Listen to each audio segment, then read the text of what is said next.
फिर निभाया जाए। यही कारण है कि डोनाल्ड ट्रंप अपने शपथ ग्रहण समारोह के पूरे होने के साथ ही कुछ जरूरी फैसले लेने के बाद दुनिया भर में खास देशों का दौरा करेंगे, जिसमें एक नाम भारत का भी शामिल है। जानकारी के मुताबिक डोनाल्ड ट्रंप बहुत जल्द भारत दौरे के लिए आने वाले हैं। आज जस्ट इमेजिन करें, देखिए उनके लिए इंपॉर्टेंट है चाइना। यही वजह है कि डोनाल्ड ट्रंप जो है वो शी जिनपिंग से भी बात करते हैं। यही वजह है कि शी जिनपिंग अपने एनवॉय को भेज रहे हैं। यही वजह है कि वो समझते हैं कि मुझे जो डोनाल्ड ट्रंप ने इमरान खान को अपना बेहतरीन दोस्त भी कहा हुआ है और इमरान खान आजकल ज़ेरे अताब हैं पाकिस्तान में, इस हवाले से भी। और लोग पैसिफिक कहते थे, सॉरी, और अब हम उसको कहीं ईस्टर्न चाइना सी कहते हैं, कहीं साउथ चाइना सी कहते हैं, ढेर सारे नाम दे रखे हैं। इस डोनाल्ड ट्रंप इसी साल भारत की यात्रा कर सकते हैं। इसे लेकर उन्होंने अपने सलाहकारों से बात भी की है। अमेरिकी मीडिया की माने तो प्रारंभिक स्तर की बातचीत तब शुरू हुई जब विदेश मंत्री जयशंकर ने पिछले महीने क्रिसमस के आसपास वॉशिंगटन डीसी का दौरा किया था। वो बीजिंग के साथ संबंधों को तीन लोग हैं, ठीक है जी, जिनमें खासतौर पे एलॉन मस्क एंड जो बिजनेस कम्युनिटी है वो ये समझती है कि हमें चाइना के करीब रहना चाहिए। अब ट्रांस अटलांटिक पार्टनरशिप अपनी जगह, उनको पता है वहां पे कोई इतनी लंबी चौड़ी अपॉर्चुनिटी नहीं है उनके लिए वो फिर ये कि चाइना के साथ हमारे खासे जो तल्लकात हैं वो डेवलप हो चुके हैं और बहुत से शोबों में कोऑपरेशन हो रही है। रीजन में अगर यूएस मिलिट्री प्रेजेंस ऑलरेडी है, तो इसके कारण अगर हम मैप पे आ जाते हैं तो हम एक चीज दिखाना चाहेंगे आपको। मैप लगा दीजिए प्लीज। तो हम पैसे देते हैं तो चलते हैं भाई। वो कह रहे हैं कि यूरोप जो है इसको तो मैं पैसे देता हूं, ये यूरोप जो है वो तो अगर 2% ऑफ द जीडीपी नहीं देते, और हम क्यों इनको प्रोटेक्ट करें? ये तो मतलब जिनको तो जैसे हम कहेंगे ये चल जाएंगे। और आपने ये भी देखा कि जब उन्होंने ग्रीनलैंड की बात की तो नोबडी रिस्पॉन्डेड। फॉर एग्जाम्पल आज जस्ट इमेजिन करें, देखिए उनके लिए इंपॉर्टेंट है चाइना। यही वजह है कि डोनाल्ड ट्रंप जो है वो शी जिनपिंग से भी बात करते हैं। यही वजह है कि शी जिनपिंग अपने एनवॉय को भेज रहे हैं। यही वजह है कि वो समझते हैं कि मुझे जो डोनाल्ड ट्रंप के नजदीक तीन लोग हैं, ठीक है जी, जिनमें खासतौर पे एलॉन मस्क एंड जो बिजनेस कम्युनिटी है वो ये समझती है कि हमें चाइना के करीब रहना चाहिए। अब ट्रांस अटलांटिक पार्टनरशिप अपनी जगह, उनको पता है वहां पे कोई इतनी लंबी चौड़ी अपॉर्चुनिटी नहीं है उनके लिए वो बिजनेस डील्स भी पॉसिबल नहीं है। वो तो सारे के सारे डिपेंडेंट ऑन इटसेल्फ अमेरिका। सो उन्होंने अहमियत किसको दी? उन्होंने अहमियत दे दी है चाइना को। और चाइना के लिए जारी बात है फिर उनको सब जो एक एंटी चाइना ब्लॉक आप इसे कह लें, या जो क्वाड्रिलेटरल सिक्योरिटी डायलॉग है, जिसे कहते हैं कि डोनाल्ड ट्रंप ये कहते हैं कि एक आयरन क्लैड कमिटमेंट है हमारी क्वाड के साथ, ठीक है जी।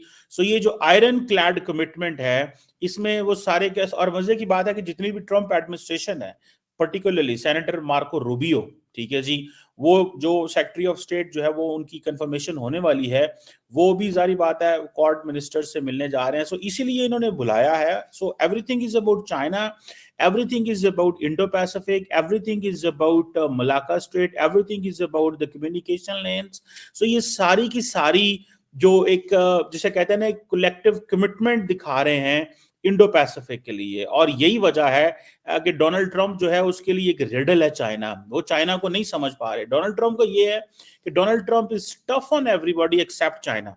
वो यूरोपियंस को भी बातें अपने रिलेशंस को अमेरिका और चाइना के दरमियान बैलेंस करना पड़ेगा, और ये बैलेंसिंग एक्ट जो होगा ये खासा मुश्किल होगा पाकिस्तान के लिए। ऐसी सूरत हाल में कि जब अमेरिका का पाकिस्तान में जो इंटरेस्ट है वो बहुत हद तक कम हो चुका है, और उसके अलावा एक फैक्टर और भी है, उसके हवाले से भी कुछ चीज़ें सामने अभी आएंगी कि डोनाल्ड ट्रंप ने इमरान खान को अपना बेहतरीन दोस्त भी कहा हुआ है और इमरान खान आजकल ज़ेरे अताब हैं पाकिस्तान में, इस हवाले से भी। और फिर ये कि चाइना के साथ हमारे खासे जो तल्लकात हैं वो डेवलप हो चुके हैं और बहुत से शोबों में कोऑपरेशन हो रही है। सीपैक जो है वो इस वक्त एक बड़ा प्रोजेक्ट है पाकिस्तान में जो कि चल रहा है। अमेरिका उसको किस नज़र से देखेगा, जो चाइना का वो BRI इनिशिएटिव है उसके हवाले से अमेरिका का क्या नुक्ता नज़र होगा, जो ये साउथ पैसिफिक है इसमें चाइनीज़ डोमिनेशन के हवाले से अमेरिका क्या पॉलिसी अख्तियार करेगा। इंडिया के साथ अमेरिका की एक स्ट्रेटेजिक पार्टनरशिप डेवलप हो चुकी है, तो इस कॉन्टेक्स्ट में पाकिस्तान की फिर क्या अहमियत रह जाएगी।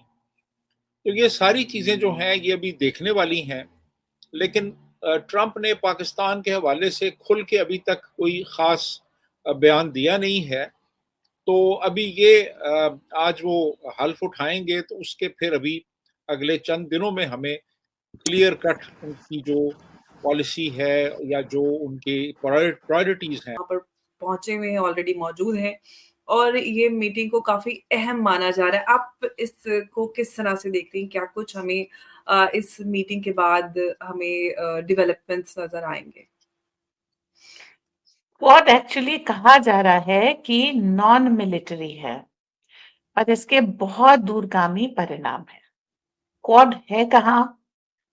जिसे हम पहले इंडो पैसिफिक कहते थे, सॉरी, और अब हम उसको कहीं ईस्टर्न चाइना सी कहते हैं, कहीं साउथ चाइना सी कहते हैं, ढेर सारे नाम दे रखे हैं। जी। इस रीजन में अगर यूएस मिलिट्री प्रेजेंस ऑलरेडी है, तो इसके कारण अगर हम मैप पे आ जाते हैं तो हम एक चीज दिखाना चाहेंगे आपको। मैप लगा दीजिए प्लीज। मैप जी। पर आकर के आप ये देखिए, ये रशिया है, ठीक है, ये रशिया है। तो आप अगर क्वाड में ये जापान है, तो यहां पर अगर यूएस मिलिट्री बेस रख रहा है तो जापान को ही नहीं, वो रशिया को भी कंट्रोल करने की स्थिति में है। दूसरा, ईस्ट चाइना सी में उसकी प्रेजेंस है, ये रहा ताइवान। हम अब जरा सा जूम कर लेते हैं, ठीक है। तो यहां पर आ गया, ये हमको मिल जाता है ताइवान। फिलीपींस में उसके कुछ बेसिस हैं, ये आ गया साउथ चाइना सी। अब क्वाड में अगर आप यहाँ पर सब जगह पर अपने वो रखेंगे, यूएस बेसिस रखेंगे और इसके लिए अलायंस करेंगे, तो इस पूरे रीजन को आप डोमिनेंस में ले लेंगे। ये सारी कंट्रीज आपके अंडर में आ गई अलोंग विथ जापान, और यहाँ पर ये आ गया रशिया, ये आ गया आपका रशिया। तो आप जो कर रहे हैं, क्वाड नहीं कर रहे हैं, आप यहां से रशिया